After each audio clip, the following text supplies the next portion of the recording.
it going, everyone? Chris here, and welcome back to another Nintendo E3 leak discussion video.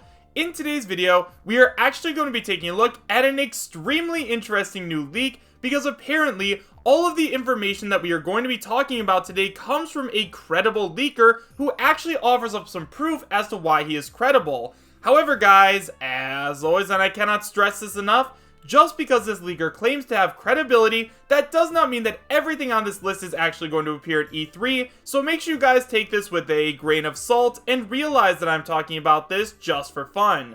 If you guys would like to read while I talk, you can find a link to all of the original information in the description right down below, and now, with all of that out of the way, I have to tell you guys where all of this new information came from. So guys, all of this information actually comes from a user on Twitter, so if you guys haven't already followed me on Twitter, make sure you guys go ahead and do so because we will be doing a giveaway once we hit 1,000 followers. Also guys, make sure to check out the description so you guys can find links to my other social media presences, such as my Discord and Patreon, and once again you can find that in the description and pinned comment. Also guys, for those of you who were participating in the LaxChris 20k official tournament, we are going to be restarting the bracket, so if you guys didn't already sign up, I recommend you guys go ahead and go into the description where you guys will find a link to a video which will take you to the place where you can sign up and learn more about this tournament. But guys, that is not what this video is about, so with all of that being said, let's go ahead and take a look at this brand new leak. So guys, like I said, all of this information comes from a Twitter user named Source Nintendo, so let's go ahead and take a look at what they have to say. Now, because this is in a Twitter thread, what we are going to do is we're going to take a look at each of the games that they told are going to be appearing at E3, and then we are also just going to be talking about them right after that. So first of all, according to Source Nintendo, Fire Emblem Three Houses is going to make an appearance. Now, obviously, Fire Emblem Three Houses is a very big first-party game for Nintendo, so of course they're going to be bringing it to E3. They're probably going to show off some new gameplay, and maybe a little bit more about the story and stuff like that, but of course this is going to end up making it. I think anybody could have predicted that, especially considering Fire Emblem is such an important franchise for Nintendo. Next up, according to Source Nintendo, Astral Chain is also going to be making an appearance. Now, correct me if I'm wrong, but I'm pretty sure that Astral Chain was first announced at the February 2019 Direct, and ever since then we haven't gotten much new information on it. Now, obviously, I'm not too into the Astral Chain game. It doesn't look like something that I could really see myself playing or getting into, so I really don't have that much information about it. But for those of you guys who do, I mean, I hope it does get shown off for like a minute or so at E3. Personally, I'd rather them dedicate some more time to Sword and Shield, or Super Mario Maker 2, or something else like that. But obviously, we can't have all the big first-party games getting shown off during the E3 Direct, so I'm sure they're going to fill it up with games like Astral Chain. So, as much as I personally don't want to see Astral Chain, I'm glad for those of you who are going to get to see it. After that, apparently, Super Mario Maker 2 is going to make an appearance, and it also is going to be playable at E3. Now, if you guys didn't already realize this is 100% obvious. Of course Super Mario Maker 2 is going to be making an appearance at E3. I mean, obviously, Super Mario Maker 2 releases in just a few short weeks, and considering people have already tried the demo of Super Mario Maker 2 at Nintendo events like the one that happened in New York, of course they're going to bring it to E3, so that way people can play it and try it out. Super Mario Maker 2 is a game that's extremely important to a lot of people, myself included, so to see it appear at E3 is a no-brainer. Next up, apparently we will be getting some third-party ports such as Kingdom Hearts and more. Now, one of the questions I have about this leak is what Kingdom Hearts game is this leaker referring to? Is he talking about Kingdom Hearts 3, or is he talking about Kingdom Hearts 1 and 2, or is he talking about some of the Kingdom Hearts spin-off games like the ones we had on the 3DS? Now, personally, I'm not 100% sure, but if I had to take a guess, I would definitely say that I'm leaning more towards Kingdom Hearts 3, just because Kingdom Hearts 3 was just recently released, it was amazingly well received, and there are some people like myself that are really holding out hope for Kingdom Hearts 3 on the Nintendo Switch, just because they want to be able to play it on the go. One of the things I love to do with my Nintendo Switch is play all of these amazing first-party games on the go, like Smash Ultimate, and Mario Odyssey and Breath of the Wild, so getting Kingdom Hearts and being able to play it on the go for me would just absolutely sell it, and I'd buy it right away. So hopefully this does end up happening because I really do want to play Kingdom Hearts 3.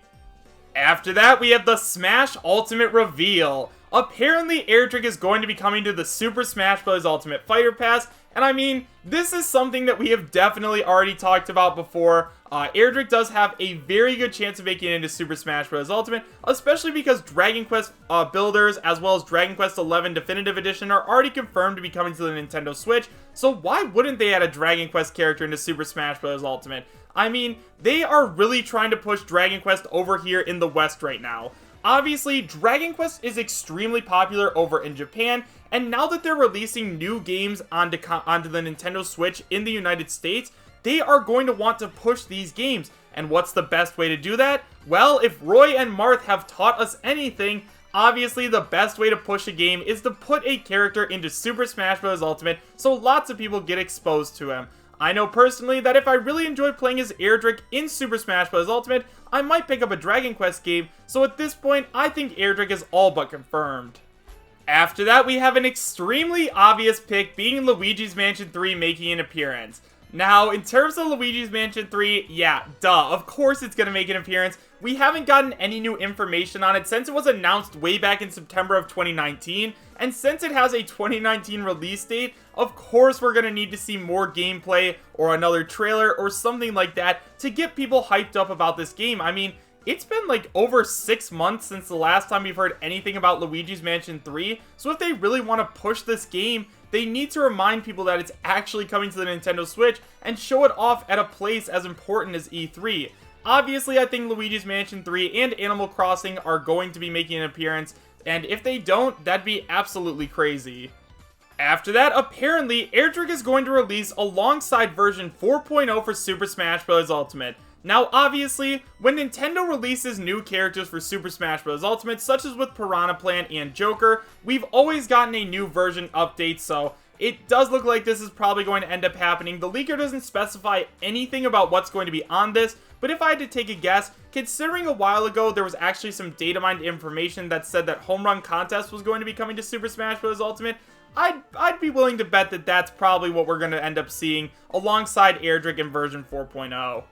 Next up, apparently, Super Mario Maker 2 is apparently getting a new game style. Now, obviously, we have already talked about this before because in the Super Mario Maker 2 Direct, when we saw the drop-down that had all of the different game styles, right next to the 3D World icon, there was a space that looked like it could be filled up by another game style, and as of now, lots of people are speculating that that's actually going to be Super Mario Bros. 2, and although I have fond memories with Super Mario Bros. 2, and it would be pretty cool to have, I guess, I'd prefer something like Sunshine or Odyssey or Galaxy. I mean, they did it with 3D World, why couldn't they do it with that, right? Like, if they added Flood into Super Mario Maker, I'd be so happy. Following that, apparently, a Pikmin 3 port is also going to be shown up for a 2019 release, and if this does end up happening, guys, that probably means that we won't be seeing Pikmin 4 anytime soon. Now, obviously, Nintendo has been doing this thing where they've been porting a bunch of Wii U games over to the Nintendo Switch, so that way they can try and recuperate some of the money that they lost putting into these games, but I really hope that this doesn't happen, just because I've already played through Pikmin 3 multiple times on my Wii U, and I'd really prefer if we got a brand new Pikmin game. It would be kind of cool to play Pikmin 3 on the go, but honestly, I'm really holding out hope that this isn't happening. And finally, guys, according to this leaker, the last thing that's going to be revealed, at least in terms of what they've heard about, is the Metroid Prime trilogy. Now, obviously, this was already leaked through Best Buy's system, so we already know for a fact that the Metroid Prime trilogy is coming to the Nintendo Switch at some point in the future. So for now, we are just going to have to wait and see if it actually does get announced at E3, or if they are going to announce it at a later date. So now, guys, like I told you at the beginning of the video, this guy claimed that he had credibility and he actually had a way to prove all of this, so let's go ahead and take a look at his proof as to why he's a credible leaker. So guys, in terms of this leaker's proof, he offers up two things of proof that he got right. Now, first of all, he said that in Pokemon Sword and Shield, the Fire-type starter was going to end up being a rabbit, which for those of you guys who didn't already know, lots of people were speculating that that was going to happen. Obviously, a lot of people believe that the Fire-type starters are based off of the Chinese Zodiac, and the next one in line was supposed to be a bunny or a rabbit, so it made a ton of sense for Scorbunny to be the starter Pokemon, and a lot of people were already speculating about that, so I wouldn't really give him any proof for that. Also, he said that Joker's release window for Smash DLC was in April, which, once again, a ton of people were really speculating that that was going to happen, so I can't give him any, credibility just based off of these two pieces of proof alone. I wish he had something a little bit more substantial, but remember guys, you can make your own opinions on this. However guys, overall, do I believe that this leak is real? Well, I do believe that this leak is real, and I believe that a lot of this stuff is going to end up happening just because all of this stuff is extremely obvious. I mean, we're getting Fire Emblem 3 houses, Super Mario Maker 2, new Smash Ultimate reveal, yeah, obviously all of that's going to happen. It's Nintendo's E3 and they want to bring a bunch of new big stuff, so of course this is all going to end up happening. I don't really think that this guy has credibility, at least in my opinion, guys, but if you guys do, let me know why in the comment section down below. However, guys, remember to let me know your thoughts in the comment section down below. Do you guys believe that this is what Nintendo's E3 is going to end up looking like? And would you be happy if it was? Why or why not? Thank you guys all so much for watching. Make sure to subscribe, share, and like, and I will see you guys next time. Take care.